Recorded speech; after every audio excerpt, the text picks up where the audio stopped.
Kewajiban perusahaan terhadap karyawan. Yang pertama, perusahaan tidak boleh mempraktisi atau diskriminasi. Istilah ini berasal dari suatu Latin discernere, yang berarti membedakan, memisahkan, atau memilah. Dalam konteks perusahaan, dengan diskriminasi dimaksudkan untuk membedakan antara para pegawai atau karyawan karena alasan tidak relevan yang berakal dalam berprasangka. Latar belakang terjadinya diskriminasi adalah pandangan rasisme, sektarianisme, atau seksisme. Yang kedua, perusahaan harus menjamin kesehatan dan keselamatan kerja, yang menjadi dasar etika bagi kewajiban perusahaan untuk melindungi keselamatan dan kesehatan para pekerja. Yang pertama, setiap pekerja berhak atas kondisi kerja yang aman dan sehat.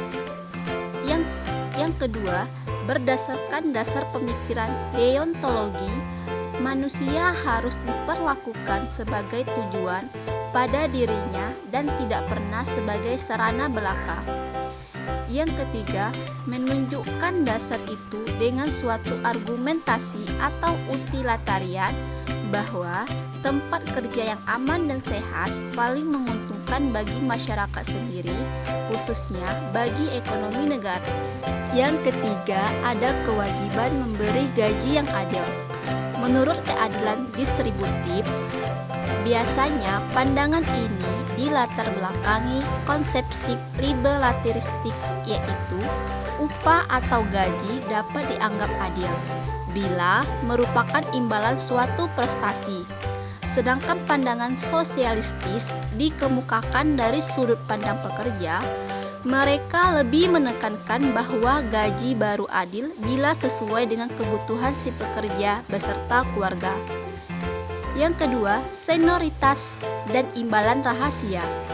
Senioritas maksudnya orang yang bekerja lebih lama pada suatu perusahaan atau instansi mendapat gaji yang lebih tinggi.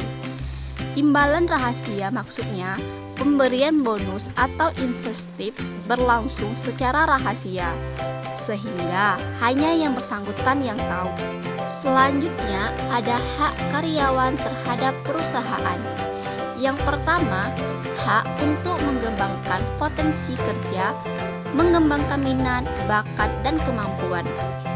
Pada dasarnya, hak dasar yang pertama ini diatur dalam Undang-Undang Nomor 21 Tahun 2000 dan Undang-Undang Nomor 12 Tahun 2003 yang menyatakan bahwa setiap pekerja memiliki hak untuk mengembangkan potensi kerja serta memperoleh kesempatan untuk mengembangkan minat, bakat, dan kemampuan.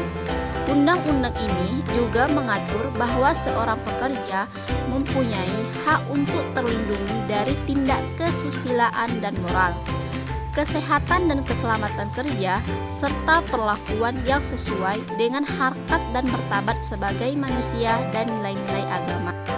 Yang kedua, ada hak dasar atas jaminan sosial kesehatan dan keselamatan kerja. Hak ini diatur dalam Peraturan Menteri Nomor 4 Tahun 1993, Peraturan Menteri Nomor 1 1998, Keputusan Presiden Nomor 22 Tahun 1993, Peraturan Pemerintah Nomor 14 Tahun 1993, dan Undang-Undang Nomor 1 1970 dan Undang-Undang Nomor 3 Tahun 1992 serta Undang-Undang Nomor 13 Tahun 2003.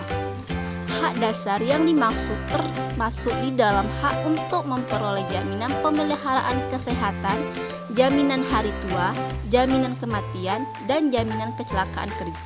Yang ketiga, ada setiap pekerja berhak mendapatkan upah yang layak. Hak dasar ini diatur dalam Peraturan Menteri Nomor 1 Tahun 1999 dan PP Nomor 8 Tahun 1981 serta Undang-Undang Nomor 13 Tahun 2003 dikatakan seorang pekerja memiliki hak untuk mendapatkan upah yang layak. Pemilik modal atau pihak perusahaan juga diwajibkan untuk mengikuti ketentuan upah minimum yang berlaku di kabupaten, kota, kawasan tersebut.